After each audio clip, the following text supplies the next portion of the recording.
अगर आप कथाएं और कहानियां सुनना पसंद करते हैं तो आपको ये कहानी जरूर सुननी चाहिए।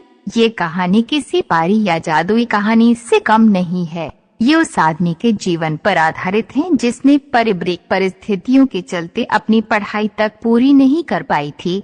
यहाँ तक कि उसे अपनी 10वीं की पढ़ाई भी बीच में ही छोड़नी पड़ी थी और परिवार का पेट पालन करने के लिए तब से मेहनत करनी पड़ी थी जब हाथों में मेहनत करने के लिए कुदाल नहीं बल्कि खिलौने होते हैं। उस व्यक्ति ने फल और नाश्ते की रेहड़ी से लेकर पेट्रोल पंप पर तेल भरने तक काम किया था। हम आज ऐसे महान शख्स के बारे में बता रहे हैं जो पैदा तो जरूर एक साधारण परिवार में हुआ था, लेकिन जब उसने इस दुनिया को अलविदा कहा था तो उसे देश और दुनिया जानने लगी थी। उसके द्वारा स्थापित की गई कंपनी की वैल्यू 62,000 करोड़ से भी ज्यादा थी। बिजनेस की दुनिया का सबसे सफल चेहरा बनकर सामने आने वाले धीरू भाई अंबानी, जिन्होंने हर एक गरीब इंसान को सीखने की कोशिश की। जोखिम उठाना सफलता पाने का मूल मंत्र है। उन्होंने बार बार सिद्ध किया था कि रिस्क लेना बिजनेस के लिए ही नहीं बल्कि बहुत आगे जाने तक एक जरिया है। धीरू भाई का जन्म 28 दिसंबर 1932 को गुजरात के जूनागढ़ में हुआ था।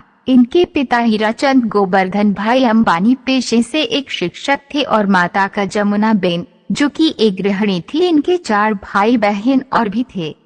परिवार बड़ा होने की वजह से इनके पिता हीराचंद जी को कठिनाइयों का सामना करना पड़ रहा था। घर की आर्थिक स्थिति इतनी बिगड़ गई कि पिता का हाथ बटाने के लिए धीरू भाई को अपनी 10वीं की पढ़ाई भी बीच में ही रोकनी पड़ी और अब वे छोटे मोटे कामों की तलाश में जुट गए। सबसे पहले उन्होंने फल और नाश्ते के सामान बेचना शुरू किया, लेकिन शुरुआती सफलता न मिलने की वजह से उन्होंने ये काम बंद कर धार्मिक स्थल पर जाकर पकौड़ियाँ बेचने लगे। लेकिन ये काम भी सीजनल और आने वाले पर्यटकों पर निर्भर होने की वजह से ज्यादा सफल नहीं हो पा रहा था। अब धीरू भाई के पिता ने उन्हें नौकरी करने के लिए प्रेरित किया। अब धीरू भाई अपने बड़े भाई के साथ यमन में नौकरी करने चले गए। वहां उन्होंने सही कंपनी के पेट्रोल पंप पर काम करना शुरू कर दिया। अपनी मेहनत और समझ के दम पर 2 साल के अंदर ही मैनेजर तक सफर तय कर लिया था। नौकरी के दौरान उनका मन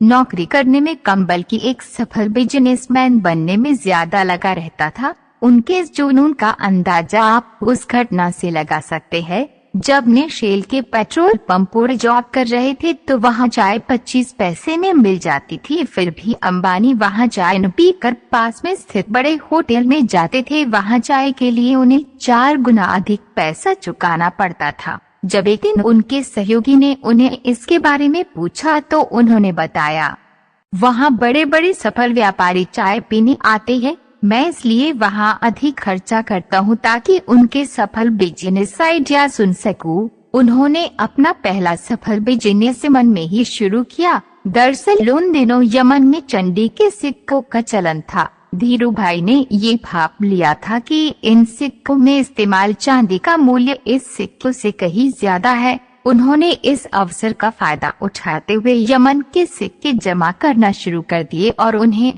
गलाकर लंदन के एक कंपनी को चांदी की आपूर्ति करने लगे। ये बात जब यमन की सरकार तक पहुंची थी तब तक वे मोटा मुनाफा कमा चुके थे। ये घटना बयान कर चुकी थी कि धीरू भाई एक सफल बिजनेसमैन बनाने जा रहे हैं। यमन में धीरू भाई अंबानी जी अच्छा खासा मुनाफा कमा रहे थे। सभी यमन में स्वतंत्रता के लिए लड़ाइयां शुरू हो गई, जिसकी वजह से हजारों भारतीयों को यमन छोड़कर स्वदेश वापस आना पड़ा। उन्हें भारतीयों में धीरू भाई भी शामिल थे। अब नौकरी चले जाने के बाद धीरू भाई ने अपने देश में लौटकर पूर्णतः बिजनेस चलाने के बारे में सोचा। धीरू भाई को अब मार्केट की अच्छी पकड़ हो चुकी थी। उन्होंने कुछ दिन और भारतीय बाजारों को समझा। तब उन्हें महसूस हुआ कि भारतीय बाजारों में पॉलिस्टर की बहुत मांग चल रही है और विदेशी बाजारों में भारतीय जायकेदार मसालों की विशेष मांग है। अब उन्हें बिजनेस का आइडिया तो मिल चुका था, लेकिन उनके पास बड़ा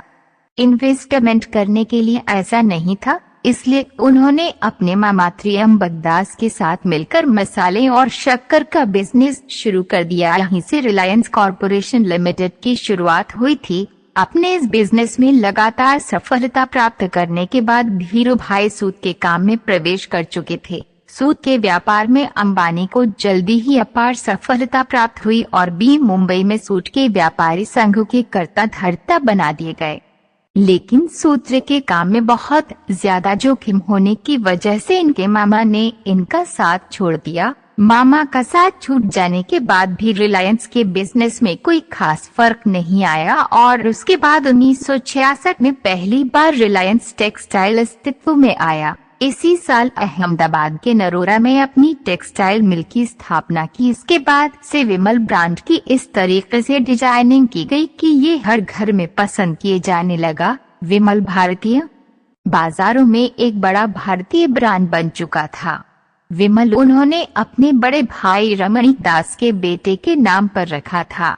जीवन के उतार चढ़ाव और संघर्षों के बीच इनकी शादी कोकिलाबेन से हुई थी और उनसे 4 बच्चे हुए, जिनमें 2 बेटे मुकेश और अनिल तथा 2 बेटियां दीप्ति और मीना हुई। अब तक धीरूभाई भारत में एक सफल और बड़े बिजनेसमैन के रूप में खुद को स्थापित कर चुके थे। इसके बाद उन्होंने कभी भी पीछे मुड़कर नहीं देखा। कपड़े और मसालों के व्यापार के बाद रिलायंस ने कम्युनिकेशन और पेट्रोलियम के क्षेत्र में भी बड़ी कामयाबी हासिल की और देखते ही देखते भारत की सबसे बड़ी कंपनी बन गई। लगातार अपने बिजनेस को बढ़ाते रहने की सिलसिले की वजह से अब उनका स्वास्थ्य स्थिर रहने लगा और स्वास्थ्य बिगड़ने की वजह से 6 जुलाई 2002 के दिन धीरूभाई ने इस दुनिया को अलविदा कह दिया। गरीबी और तंगहाली में जन्म लेने वाले धीरूभाई जिस दिन इस दुनिया में अंतिम सांस ली थी, तब उनके द्वारा स्थापित की गई कंपनी रिलायंस की कुल संपत्ति 62,000 करोड़ से भी ज्यादा हो चुकी थी।